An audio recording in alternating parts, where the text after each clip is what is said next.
Hey everyone, welcome back. I'm absolutely thrilled you're here today. If you're looking to level up your home studio right away without, totally draining your bank account, you are in the exact right place. So let's dive straight into this explainer on building DIY cardboard isolation shells. We're literally going to take everyday recycling and transform it into a highly engineered acoustic tool. Let's get into it. I mean, we've all been there, right? You get your gear perfectly dialed in. You nail the absolute perfect take. And then you listen back to the audio and total disaster. You've got this low-end rumble from some truck driving by down the street just transferring straight through your floorboards. Or, even worse, you're tracking a live session with a buddy, and the aggressive sound of your guitar app is just bleeding right into their mic. Bad acoustics and a noisy room can absolutely destroy an otherwise flawless performance, and man, it's just so frustrating. But what if I told you the fix for all of this is probably sitting broken down in your recycling bin right this very second? Enter the DIY cardboard isolation shell. This is a super budget-friendly, incredibly effective setup that is going to completely change how you record audio. And look, we're not just throwing a box over an amp and crossing our fingers here. We're going to apply real, genuine acoustic principles to everyday materials to actually capture and control that sound. To get us there, here's our roadmap for today's explainer. First, budget amp sound isolation. 2. Constructing the cardboard shell. 3. Upgrading your acoustic materials. 4. Decoupling from floor vibrations. 5. Heat management and safety. And finally 6. Cleaner audio recording setups. All right, let's kick things off with Section 1. Budget amp sound isolation, and specifically, blocking the amp beam. Think of sound not as some invisible magic, but as a physical force we're actively trying to capture and control. So, guitar amps project sound directionally, right? Kind of like how a flashlight projects a beam of light. We actually call this the amp beam. Now, by sticking your amp and microphone inside a heavy-duty cardboard structure, you effectively block that beam from just bouncing wildly all around your untreated bedroom walls. And honestly, this is exactly why these shells are a total game changer for dual setups. If you're recording 2 instruments at once, putting the louder amp inside one of these boxes creates this absolutely vital physical separation. It severely cuts down on that dreaded mic bleed and gives you a much cleaner, way more professional isolated track. Okay, moving right along to Section 2, constructing the cardboard shell. The blueprint. This is where we literally turn a piece of trash into a sonic fortress. The basic steps here are pretty straightforward, but you definitely need some precision. Step 1, you gotta source a sturdy, recycled cardboard box. Make sure it's got enough internal space to house your amp and at least one mic, with just a little bit of breathing room. Now step 2, and listen, this is where most people completely fail. You must thoroughly seal every single seam. Grab some heavy duct tape, or honestly, acoustic caulk is even better. You see, sound basically behaves like water. If air can leak out of a corner of that box, sound is gonna pour right out along with it. And finally, step 3, routing your cables. Just cut small slits for your mic and speaker cables, and then tape those up super tight so you keep that whole environment totally airtight. Now this is where it gets really interesting. Let's talk about the absolute best approach for maximizing your cardboard in this specific setup, because these little performance tweaks are everything. First off, space inside that box is at a serious premium, so do yourself a favor and use a right-angled speaker cab jack plug. It's such a simple swap, but it saves you crucial inches of clearance. Second, and this is key, do not just use one thin layer of cardboard. The real secret weapon here is mass. You want to stack and glue multiple pieces of corrugated cardboard together.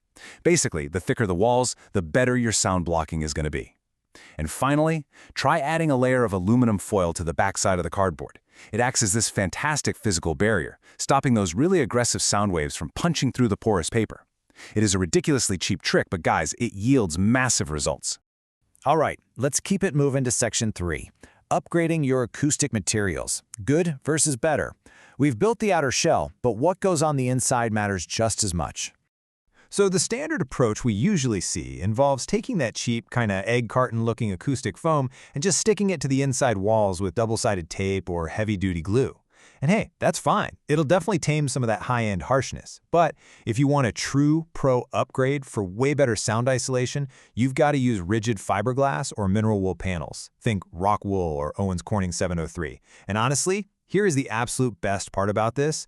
Not only are these acoustic materials vastly more effective at absorbing sound than that cheap foam, they're actually often cheaper to just buy in bulk at your local hardware store. It's a total win-win.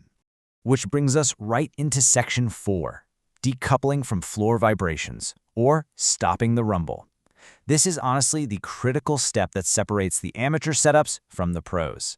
Because sure, putting an amp in a box blocks airborne sound, but what about structural sound?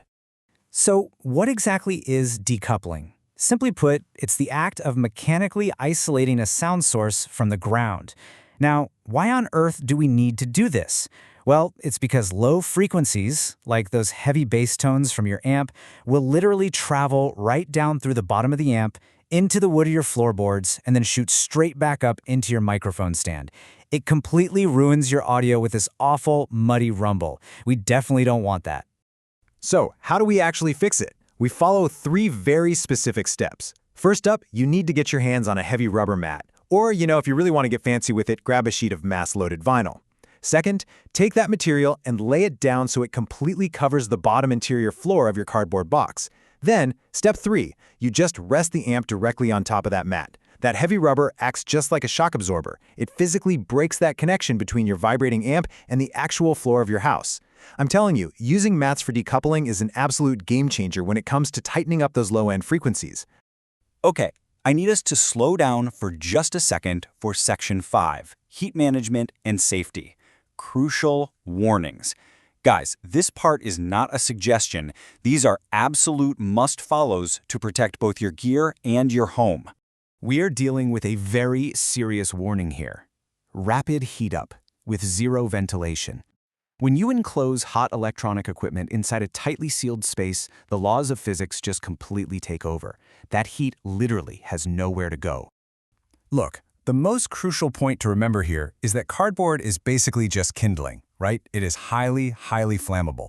If you stick a combo amp inside there, and I'm especially talking about tube amps which generate a massive amount of heat, that sealed shell is going to heat up incredibly fast. With no air escaping, you're risking melting the components of your very expensive gear, or, much worse, actually starting a fire. Honestly, the safest, smartest route by far is to decouple your system entirely. Only place the passive speaker cabinet inside the isolation shell, and keep that heat-generating amplifier head safely outside the box.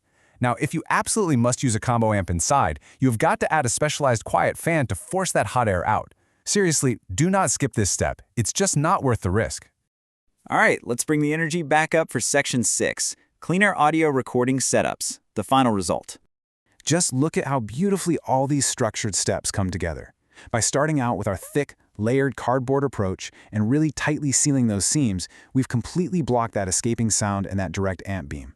Then, by upgrading our acoustic materials to the pro stuff like rock wool, we're effectively absorbing all those muddy internal reflections, adding those heavy rubber mats at the base to decouple the box, and suddenly, boom, we've totally eliminated floor vibrations and that nasty low-end rumble.